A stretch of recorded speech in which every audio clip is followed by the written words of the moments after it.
Hello everyone, welcomes two বুলবুল রান্নাবাটি। আমি তোমাদের সাথে আজ আমার প্রথম রেসিপি শেয়ার করতে চলেছি।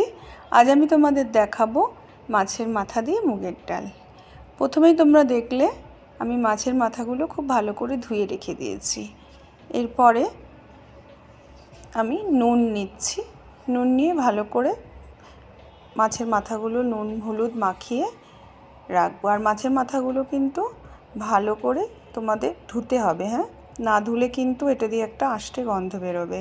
সবসময় মাছ ভালো করে ধুতে হয়। আর হলুদ নুন মাখানোর পর এটা কিছুক্ষণ ম্যারিনেট করে রেখে দিতে হবে।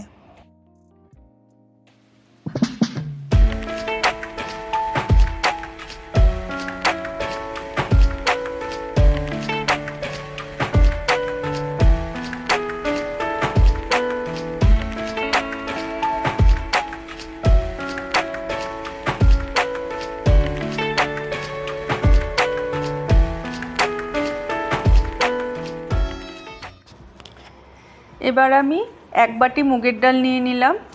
মুগের ডালটা এবার ভালো করে ভেজে নেব।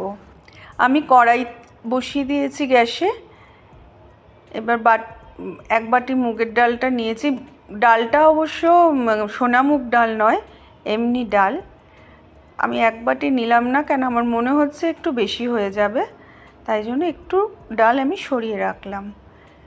তারপরে আমি ভালো করে মুগের ডালটাকে ভেজে নেব, যতক্ষণ না মুগের ডালটা একটু লাল লাল হয়ে যাচ্ছে। কাঁচা অল্প হলুদ থাকলে টেস্ট খুব আমার আসে না। ডালটা যদি মুগের ডাল একটু লাল লাল করে, যদি ভাজা মুগের ডাল আপনারা করতে চান, তাহলে একটু যদি লাল লাল করে ভাজেন, তাহলে ডালের টেস্টটা ভালো লাগে।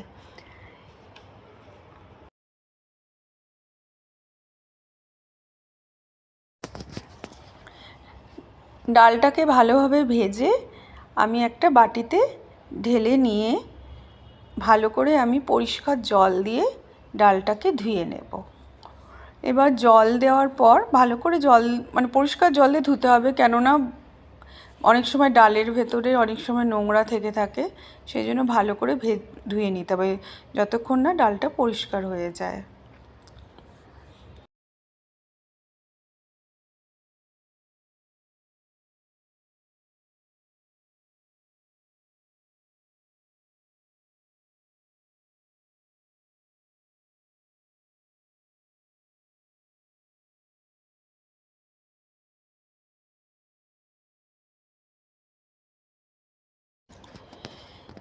এবার আমার পরিষ্কার করে ডালটা ধোয়া হয়ে গেছে। আমি আমার কুকারটা নিয়ে নিলাম। কুকার নিয়ে তার ভেতরে ডালটা আমি একটু সেদ্ধ করে নেব। কিন্তু যখন আপনারা সেদ্ধ করবেন, ভালো করে খুব গলিয়ে দেবেন না। অনেক সময় অনেকে এমনি সেদ্ধ করে, কিন্তু আমি কুকারে নিলাম। কিন্তু আপনাদের কুকার অনুযায়ী আপনারা সিটি মারবেন। একটা কি তার কম, একটা মারলেই হয়তো হয়ে যাবে। যদি সোনা মুগ ডাল হয় একটাও মারতে হয় না, যেহেতু আমার অন্য মুগ ডাল, তাই সেই জন্য আমার একটু বেশি মারতে হবে। একটুখানি 2 মিনিট ধরে একটু সিমে রাখলেই সেদ্ধ হয়ে যাবে। আমি এর ভেতরে একটুখানি হলুদ দিয়ে নিলাম আর 2টো কাঁচা লঙ্কা দিয়ে নিলাম।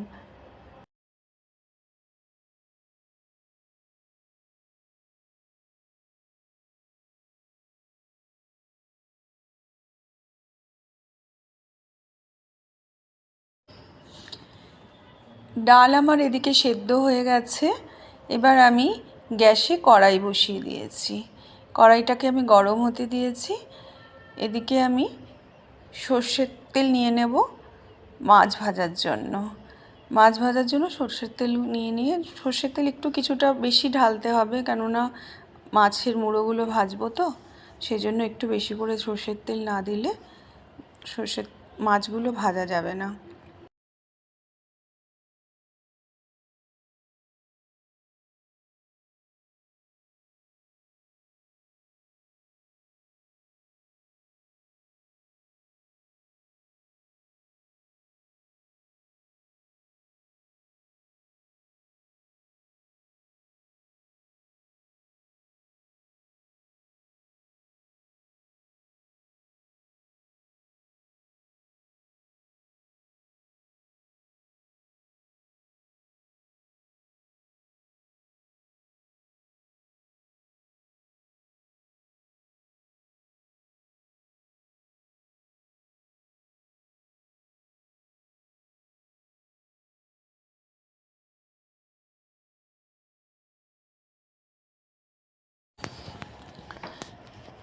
এবার আমি মাছগুলো ভালো করে কড়াইতে দিয়ে ভেজে নেব।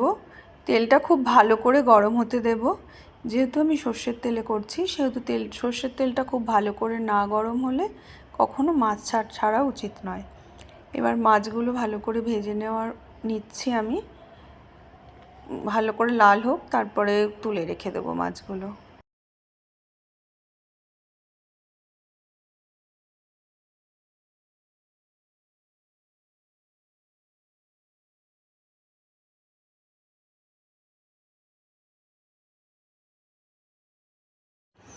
আমি আগেই বললাম আমার ডাল সেদ্ধ হয়ে গেছে। দেখুন খুব সুন্দর করে ডালগুলো সেদ্ধ হয়েছে, না গলেছে না ঘেটে গেছে, কিছু হয়নি, একটু দানা দানা আছে। মানে এমনিভাবেই আপনারা ডালটাকে সেদ্ধ করবেন। ডাল কিন্তু খুব যদি গলে যায় তাহলে কিন্তু খেতে ভালো লাগবে না, একটু দানা দানা থাকলে ভালো লাগে।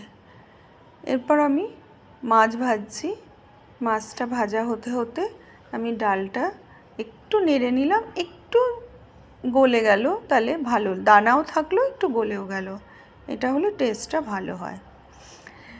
একটা কথা আছে জানেন তো, যারা ডাল ভালো রান্না করতে পারে নাকি তারা সবই ভালো রান্না করতে পারে, শুনেছি, আমি জানি না, লোকে বলে এটা।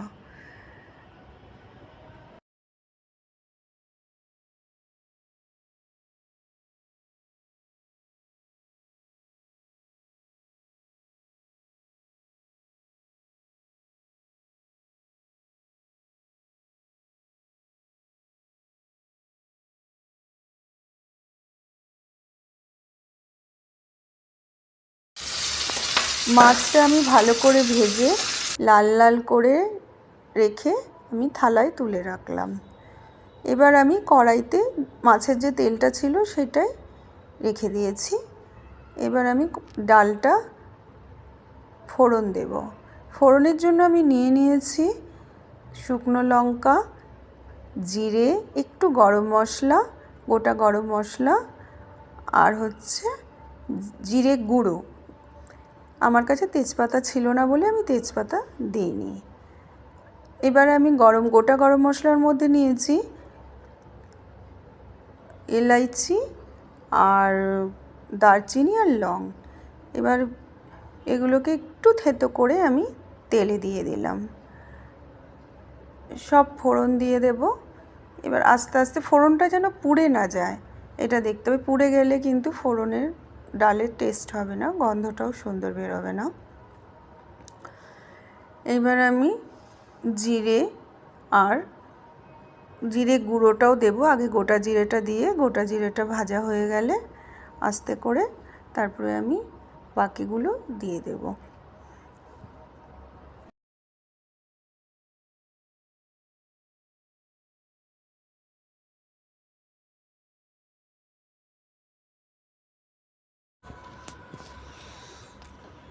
এরপর আমি আদা বাটা দেব, কিছুটা হাফ চামচ আদা বাটা আমি নিলাম, সেটাকে আমি তেলের মধ্যে দিয়ে একটু নাড়াচাড়া করব। নাড়াচাড়া করে যতক্ষণ আদার কাঁচা গন্ধটা না চলে যায় ততক্ষণ আমি নাড়ব। আদাটা যতক্ষণ না কাঁচা গন্ধ চলে যায় ততক্ষণ নেড়েছি। নেড়ে এবার কী করলাম, আমি জিরে গুঁড়োটা দিয়ে দিলাম। জিরে গুঁড়োটা তেলের মধ্যে দিয়ে একটু নাড়াচাড়া করে মুড়োগুলো দিয়ে দিলাম। অনেক সময় মুড়োগুলো পরেও দেওয়া যায়, কিন্তু আমি সাধারণত মশলার মধ্যেই দিয়ে দিই, তাহলে মশলার গন্ধটা মাছের মাথাতে চলে যাবে। এরপর একটু হলুদ দিলাম, কেন ডালে আমি যখন হলুদ দিয়েছিলাম অল্প হলুদ দিয়েছিলাম। এবার একটু হলুদ দিয়ে নাড়াচাড়া করলাম, করে আবার একটু দিলাম, কেন আমি মনে হলো যেন একটু কম হলুদ হয়েছে, তাই জন্য আবার একটু হলুদ দিয়ে দিলাম। এবার আমি একটু নাড়াচাড়া করে এবার আমি আমার ডালটা এর ভেতরে ঢেলে দেব।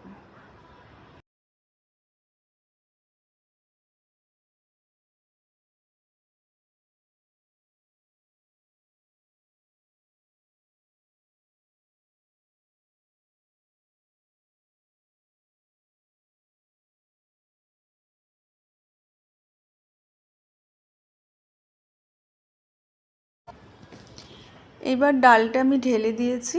এবার ডালটাকে ভালো করে ফুটতে দিতে হবে, একটু ফুটতে না দিলে কখনো টেস্ট হবে না, কেন যেটা আমি ফোড়ন দিয়েছি ওই ফোড়নের টেস্টটা ডালের মধ্যে আসবে, তাই জন্য ডালটাকে একটু ফুটতে দিতে হবে। আমার একটু নুন কম হয়েছিল, আমি সেই জন্য একটু নুন দিয়ে দিলাম।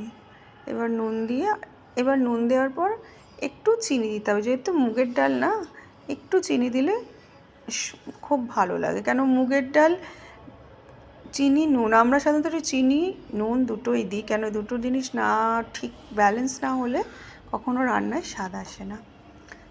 যাই হোক, আমি নুন চিনির ব্যালেন্স করে দিয়ে, আপনারা আপনাদের স্বাদ অনুযায়ী নুন দেবেন, সেইভাবে আমি নুন দিয়ে এবার এটাকে আমি কিছুক্ষণের জন্য ফুটতে দেব।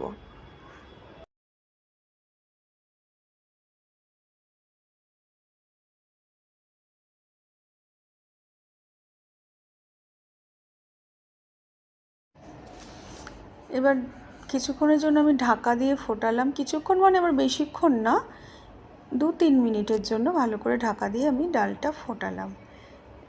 এবার আমার মনে হচ্ছে আমার ডাল হয়ে গেছে। এবার ঢাকাটা সরিয়ে আমি দেখলাম আমার ডাল হয়ে গেছে। এখন আমার ডাল পরিবেশন করার জন্য সম্পূর্ণভাবে রেডি হয়ে গেছে। আমি এবার ডালটাকে একটা পাত্রে ঢেলে রাখবো।